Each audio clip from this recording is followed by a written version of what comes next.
పరిశుద్ధాత్మ దేవుడు చెప్పమంటున్నాడు.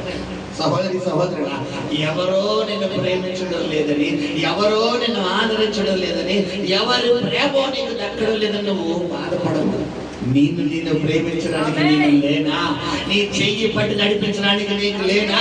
నేను కదా నీకు తోడుగా ఉండేది, నీకు కదా నీ కోసం సిలువలో ప్రాణం పెట్టేది, నేను కదా నీ కొరకు మరి తప్పిపోతున్నటువంటి నిన్ను మరలా మంచి మార్గంలో నడిపించేది అన్నాడు. హల్లెలూయా, హల్లెలూయా, హల్లెలూయా.